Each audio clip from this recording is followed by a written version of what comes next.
Welcome to another episode of No Ordinary Woman, where we recognise and celebrate women of all ages and all stages. I'm Fiona Briffa, and today I have the lovely Sharon Natoli joining me. Hi, Sharon. Hi, Fiona. Thank you so much for joining us on the No Ordinary Woman show. Thank you very much for having me. It's great to have a chat with you. Absolute pleasure. So I wanted to bring Sharon on, and Sharon's story is one of a recent transformation. So about 12 months ago, Sharon had an awakening moment, a kind of epiphany. Is that right? I would call it that, yes. What did you realise? Oh, look, I just really realised that everything that I had been doing up until that point was really it was actually driven more so by actually a fear of being ordinary, a fear of not being enough, which is a little bit paradoxical, given that your show's called No Ordinary Woman. Yes, there's something in that. But what that fear was driving me always throughout my life is this sort of, I call it a striving and a seeking and a searching for somehow to prove myself that I was, worthy of being noticed or, able to belong and fit in and that sort of thing. So it was a real moment of being able to let go of that and to realize, well, maybe just being me was enough. Yes. Oh my gosh. And ladies, if you are listening, did you hear that? If you missed that, rewind it and listen again. You're already enough. And isn't this a thing? And we hear it a lot with women in particular, is that just constant trying to meet some sort of expectation or universal measuring stick that actually doesn't exist. And it's really only in our own minds from maybe potentially family values or family of origin or culture. Do you know where it's come from your yes, past? I think look, I've reflected a lot, and I think that's one of the things that I've always done is I've always been one to write a journal or keep a diary, and actually my diary writing habit started when I was 10 years old, and my auntie gave me those old 5-year diaries that have little spaces like this you can write in. And actually that was part of part of the story of realizing that I had this for a long time, this idea that somehow I had to do something to make my life meaningful. Because I wrote in that diary every day. I actually wrote in there every day for 4 years straight, which is like 1,400 days in a row. From the age of 10 to 14. Yeah, wow. And I read a book not that long ago called Writing Down the Bones by Natalie Goldberg. And there was a line in there, and I don't know if you ever read books, and sometimes like there's just something in there that just jumps out at you. And in there she says that we write what we obsess about. And I thought, I was really obsessed about writing in this diary because I couldn't miss a day. And I thought, was I actually obsessed about writing, what I ate for dinner or what my netball score was, or, did we go to grandma's house? Not really. That wasn't the obsession. But the obsession was, if I missed a day, then somehow my life, I wouldn't have a record of that day and it would be meaningless. Oh, wow, right. So I realized that I was writing every day because I thought that my life had to have meaning. And so it was an insight around, I had to prove myself. I had to have a meaningful life, which was do something, be famous or something like that. Yeah, right. To have that meaning. And so was the writing it down almost like proof that you've done something and it was worthwhile? Yeah, just from that age.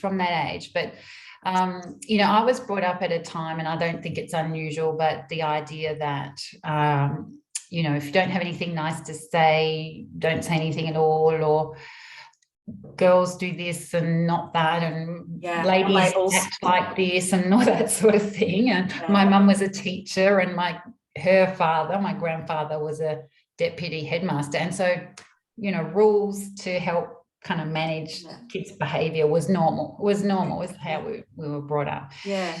But what that does, and reflecting back now and not realizing this for more than 50 years, is that it has you mold your behavior or your sense of who you are to fit those norms or those rules, beliefs. And so I had, without realizing it, moved a long way, or I can't even remember feeling as though I was my authentic self until 12 months ago. Right. So you were basically trying to design your life around the rules instead of just being who you already were.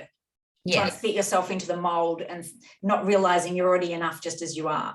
Yes. And this is where we can get lost and off track, because we're so busy trying to be something that we think we should be that we don't realize we already are what we need to be, and that's a lot easier. Yes. And I think, that my mum had 4 kids within 5 years. And so to manage all of that, it makes sense to kind of have rules, go play outside, do this, do that. And so it just makes sense that would be the way that you would, help. It helps to have, obedient children if you've kind of got 4 young ones within 5 years. Boundaries and structure and framework for everything. But I think I was quite sensitive. I took on these rules as being, you have to do this. And I was really scared to live outside of those rules. And I carried that on throughout my life. Like, breaking the rules is hard for me, has been, I will say. Now I practice breaking the rules in controlled and manageable ways. You disrupt. Just to keep stretching myself, stretching your boundaries to see that you can be, because bigger than you are, not physically, but bigger than you think you can be. And just a little story that relates to that is that I recognize in what you were saying is when I grew up, I was very talkative and very inquisitive and very bubbly, and people used to pick on me for talking too much. And so I thought that I related that in my brain to I'm annoying. And so I tried to adjust my personality to be more acceptable and less annoying to people around me, and ended up losing that sense of self. So I was trying to fit myself into that too. And so if anybody's watching and can identify to any of this in any way, the message coming out of this is you already are what you need to be. You just need to unleash the beast that's already within you, right? Yes, and I like that word, unleash, because we do put ourselves into a cage or a box, or live under we sort of restrict ourselves. Well, that's certainly my story in terms of the messages in my head, the things that I would say to myself about what I can and can't do. And when you can start to drop that or start to recognize that you can choose something else, I think that's really the key, that you can choose another way. That's where I think you start to get your sense of personal power back, that you're not outsourcing it to these rules that you're brought up with, but you're taking back control and starting to question things, to raise awareness has been really, really useful. And so it's not that I think that, certainly my mother's not alive anymore, but if she was, she would be horrified to know possibly that this is kind of the outcomes, but it's not like, as I say, it's not unusual, and it's not a blaming kind of a thing. No, it's an awareness, a recognition. That absolutely. That we, and it's cultural too. It's not just there's culture, there's family of origin, there's any number of reasons that we play to rules that we've brought up with, that we think are setting stone and concrete.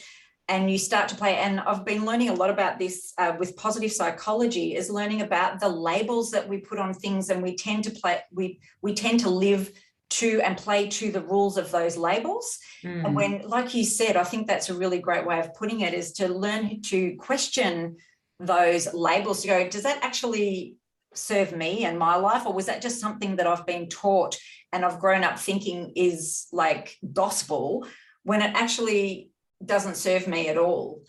And Yeah. to your point about your mum, like I always say to mums, and I believe myself, that all of our children are collateral damage of us just learning how to do life. Yes, that's a good way to put it. All look back and go, because of you, this, and this happened. I went, yeah, but because of me, you resilience in that area. So you learn how not to do certain things. So yes, every generation is collateral damage of the one before, just trying to do their best with the tools they were given from the previous generation. So all the mums out there, I always say, you will mess your kid up in your own special way, and it's okay. Yes, because I think I have done that too. So, I'm probably, my son will probably say the same thing. You're right. We just do the best that we can with the resources that we have at the time. And right. And if you think you haven't, then I'm sorry.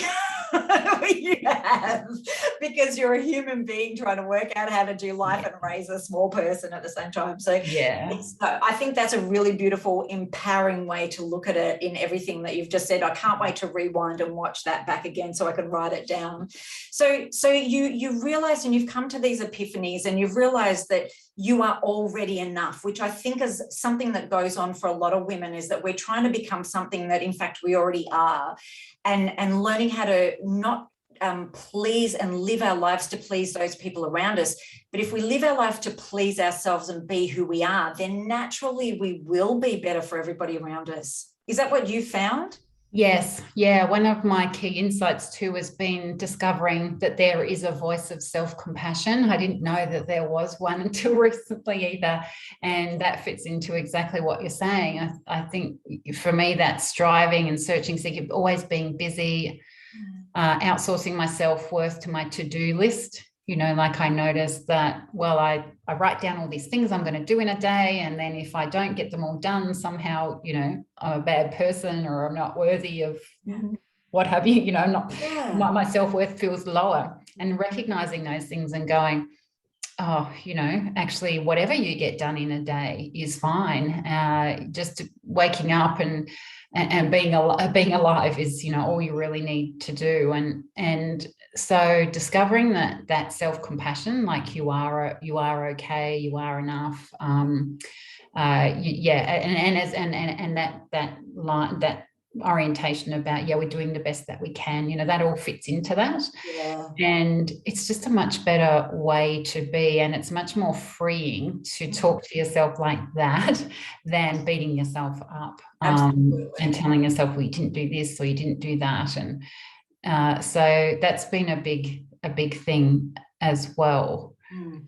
I love that. What a really great message. And I do know that a lot of us have those. Every human has fears and self-doubt and hopes and dreams, but it's about recognizing what we're saying to ourselves and then catching ourselves and disrupting it and turning into something kind. And I was like you. I used to put a lot of weight into ticking off a to-do list as well. And sometimes now I make myself just sit down and do nothing, just to learn how to be comfortable with that, and tell myself, even if I don't do anything today, I'm still exactly who I am. I'm still enough. And some days I just make my bed. Every morning I make my bed, because if I don't do anything else for that day, I go, oh, but I made my bed, so I'm already winning. That's okay. Yes. Put so much pressure on ourselves. Yes, and I was listening to a podcast by Glennon Doyle. I'm a big fan of Glennon Doyle. And recently she said that she used the phrase, she said, a rested woman is the new revolution. Yeah. And she used the phrase, let her rest. I thought, oh, how beautiful is that? Let her rest. Let her rest. How often do we hear that? It's just like a freedom to just be, to rest. Yes. And that certainly wasn't part of even, I possibly wasn't even open to it until last year. I just thought I had to keep on going. The more I got done, the more worthy I was. And so, again, letting that go, it's just being able to find a much more often that permission to it's even just going outside and putting your face up to the sun, or walking past and just touching a tree, or, you know, it's just the little moments that you Moments. begin to allow yourself to have and become conscious of, not Yeah. just got to walk down the street as fast as I can. And you know, this is why we don't remember a lot of stuff that happens in our lives, because we weren't present for it. We were in the middle of this while thinking about our next goal. And we push, we don't even allow ourselves to bask in the glory of what we've just won or what we've just done before we're off into the next goal. And it's what Sean Acor, he's a positive psychologist specialist, he says it's pushing success and happiness over the cognitive horizon. Because we're always looking for what do I have to do next? We're not enjoying the moments and just taking that time out. And I think let her rest. Oh no, let's just breathe out on that. Yeah, it made me feel better just listening to you say that. Let her rest. So if you're watching at home, let her rest. Enjoy your moments, enjoy it, savor it. And if you think about life, I actually said it, I did well-being training for a corporate group this morning, and I said, if you think about, do you take a piece of chocolate, shove it in your mouth and swallow it straight away? Or do you let it sit on your tongue and dissolve and savor it and taste it and enjoy it? Then why are we rushing through life? Savor it, enjoy it, touch it, smell it, feel it. Yes. Then move on to the next thing. Yes. But yes. This busy culture that we've created is not conducive to happy living and enjoyment, is it? No, and I can certainly relate to the memory problem. Yeah. There's so many things that I don't remember. Because you weren't present for it, because you were the next thing on your to-do list. Yes. And that's okay. And so now that you have had this epiphany and awakening, what's different now? So for the inspiration of the woman at home looking to say, hey, get on this, what is better now? What's different? I feel much happier, and I have also experienced joy. I think actually experienced it, whereas I would say I can't actually really remember doing that before. And I think that goes into, you know, I'm a fan of Brené Brown as well, like many of us, and you know, she talks about if you armor up against vulnerability and you know, all those other things that go with that, you also armor up against joy and the positive emotions. So when you can start to let go of that armor, you can start to experience more of those positive things as well. That's been my experience. And just being much more present. So when my son comes to me and asks me for input or something, to have a look at something, then I allow the time, and I'm much more present for him, which is really rewarding. We've had some really special moments and times with lockdown. Yeah. We've been at home together more, and so we've gone, you know, just gone and taken lunch to the park or things like that, and just had these nice long conversations, which before I think I would have been stressed about, I've got to get back to do things. And yes. You know, I mean, I'm still working on it, but I consciously know to do that. Like it's, and so it just gives, I don't know, I feel like my life is more spacious. I am more present. It's more spacious. There's more breathing space in between the moments. Yes. Right. I like that. And yes, like you said, we're always getting better at things. It's just about getting more consistent at new habits that we're learning. And I think a really big message out of this for all women watching is you are already enough. You are born perfectly, and we do get rules imposed on us, and we start playing to those rules. But how about taking a step back and disrupting those rules and go, but really, is it? And what do I want my life to look like? And get a hammer out and smash the glass walls of that box. Yes. All of those labels and rules have put us in, and go, actually, where can I take this journey? And let her rest in between the goals. That's right. Yes. Well, I love that, and I love your message. If you could go back and tell your younger self one thing from what you know now, what would it be? Well, look, it would actually be that, to sit myself down and to say, you are already enough. You don't need to get somewhere, be someone, do something, achieve anything. Yeah. You're already enough. And so that would have, if I had taken that in at that time as my younger self, I think that would have saved me so much stress and anxiety and all that striving and all that energy that goes into that. And, you know, my career, I really, you know, I would say people would look at it like from the outside, people would say, oh, you've done well or what have you with my career. And I'm changing what I've changed what I do now as a result of all this. But it was all because of the fear of being ordinary, of not being enough. It's that striving. So you get somewhere, but it's like it's a house built on a shaky foundation, because a house built on a fear of running away from something. Yeah. So you're not enjoying it. Yeah, covering up the possibility that people would see that I wasn't enough, or I wasn't. Yeah.